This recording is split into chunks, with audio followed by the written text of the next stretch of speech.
Wow, what a day for all of the precious metals, and we may be at the cusp of a bull run for silver.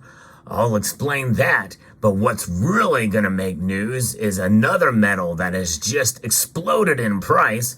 We'll get into all of it here as we explode.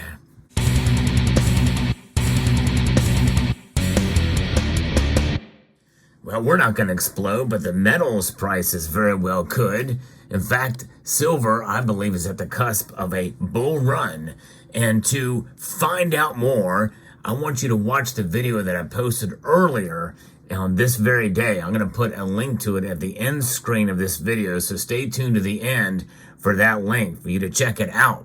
But first, let's talk about gold. Gold is up the least of all the metals today, but it is up almost 1%.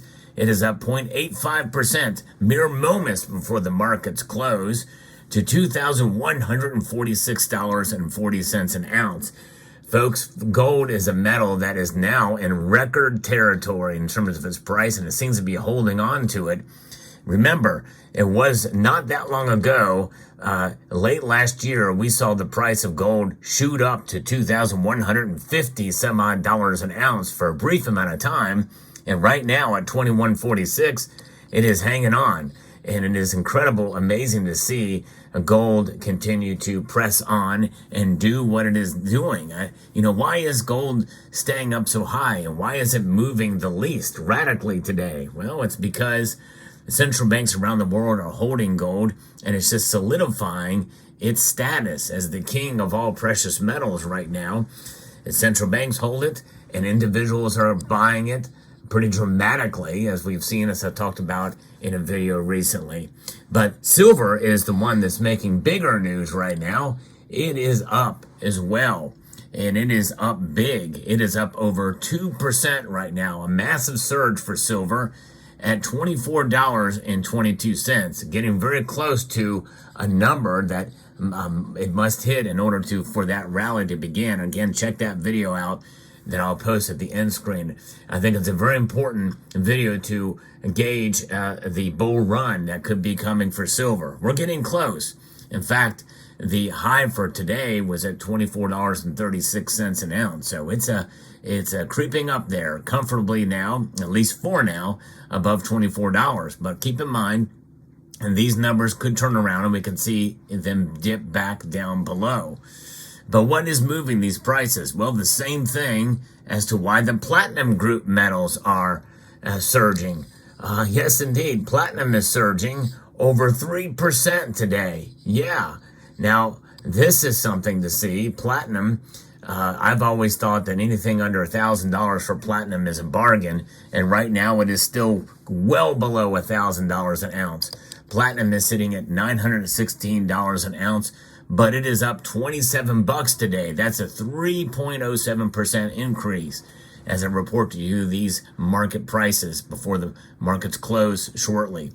$916 with a $10 spread between bid and ask price. But what metal is exploding in price today? Yeah, you guessed it. It is palladium. Wow. That's right. This metal right here, palladium, is exploding in price with a 10% jump in one day. Crazy to think about, but that's exactly what's happening to palladium right now. Insane. But that's what's occurring. Up 10%, up $99. 10.63% is what the numbers are showing before the markets close for palladium. Jumping up to $1,070 an ounce, the metal is. And why is this happening? Well, believe it or not, it's a lot of the same type of news with palladium that's happening with all the other metals. But before we get there, there is one metal that's down, and it is down big. Rhodium. That's right. Rhodium has dropped 300 bucks today, almost a 7% decrease in price to $4,800. It is still the most expensive of all the metals that are tracked via spot price on the markets here that Kitco has. Down it is. But platinum and palladium are both up. So precious metal prices kept climbing that we saw today amid the United States Federal Reserve Chair Jerome Powell's remarks on inflation and interest rate cuts. He didn't really give any indication of timing on when the cuts were coming, but the markets continue to make a guess that it's going to happen sooner rather than later. So Palladium is leading the gains because of this, rising more than 10%. And it's kind of odd that it would react for that reason, but as a metal that does have a lot of industrial use as a catalyst, but we're seeing a switch into platinum. It kind of surprises me to see that big of a jump, but it's pretty amazing indeed. Not much other analysis than that maybe it's based off of the policymakers' remarks, but Powell did not commit to a timeline. But everybody else seems to be. Let's see where we're at right now. For the 20th of March, we continue to see solidification of folks thinking that they're going to leave rates unchanged. And likely they will. 95% chance with a 5% chance that they're going to cut a quarter of a point. Likely not going to happen this time around. And but for May, though, it looks like it is starting to turn. 76% say they're going to leave rates unchanged then. But that's a little bit more or a little bit less than what we thought. And 23% say they're going to cut rates by a third then. Really, things change in June, though. In June now, we see that only 30% think that they're going to leave rates unchanged, with 54.8% say they're going to cut rates by a quarter point, and 14.2% say they're going to raise or lower rates by a half point, a full half point. So that is what's coming in June. That's what most people think is going to happen then. And in the July meeting, which, by the way, is at the very end of July, only 11.8% think they're going to leave rates unchanged. Everybody else think they're going to cut rates, either a quarter of a point for 39%, a half a point at 39%, or 3/4 of a point, 8.9%. We'll see how it plays out. But so it hasn't really tipped the needle too much from yesterday, but with this continuing to play out and that it's coming, we shall see. It's affecting the prices now. This, folks, is the baking in period, which means that when it actually happens, do not expect much of a price hike in precious metals from where they are now. I think we'll see somewhat of a bump, but Palladium itself is really kind of boggling the mind today. In fact, I think it's got to be something else other than what the Jerome Powell is saying. But the analysis that I was able to find on it really did not give any indication as to what's going on, other than the fact that there's supply demand fundamentals and that is happening here. There's consolidation and the like, and so who knows what can be behind this. These metals are what I refer to as fringe precious metals. They kind of move around as such a state, but silver's move to this upside, I think, is probably really the most legitimate or beneficial news. Is why it's happening is following gold here, and it's really trading as a precious metal.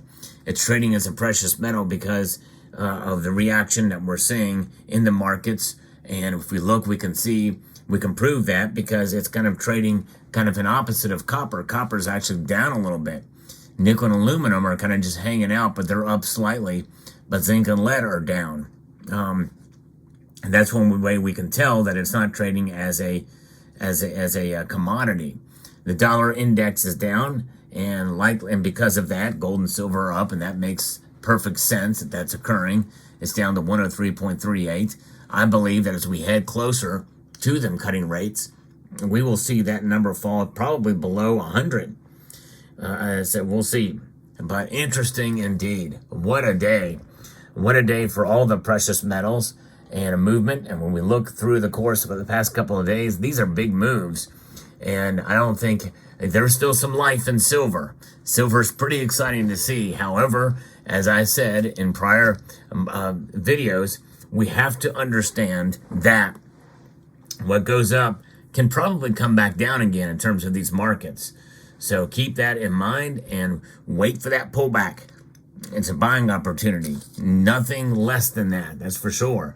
And it does not change the fundamentals if we see dramatic pullbacks. But I still think we have pretty good support at $22 for silver. But I think that number is something we have to keep in mind, that we could see silver consolidate back down during that course of time. Gold, keep in mind, we could see gold pull back as well too. We may be overplaying, or the markets may be overplaying their hand with all of these metals, and we could see them pull back. Do not get frustrated if they do. Keep in mind, the fundamentals are there. And what's the biggest fundamental reason to hold on to gold and silver? And platinum and palladium, I think, to some extent as well too. It is the fact that they are wealth that is outside of the current system from which we find ourselves apart. What is that system? That is declining value of these dollars. They continue to decline in value no matter what, because their target is 2%. That means a loss in value. And they like it to get back to that. And it's higher than that now. That's inflation. It's rearing its ugly head. But what rears their beautiful heads are gold and silver. And we might as well include platinum and palladium since we're showing them here right now. But let me know what your thoughts are about the explosion of palladium. And if you enjoyed content like this, I hope you will consider subscribing to the channel and pressing that like button. And I want to extend a multitude of gratitude to each and every one of you for taking the time to watch. And don't forget my analytical video about silver, about what it's going to take for the bull run. The video is right here. A multitude of gratitude to you all, and encourage you to please rate, share, comment, and subscribe.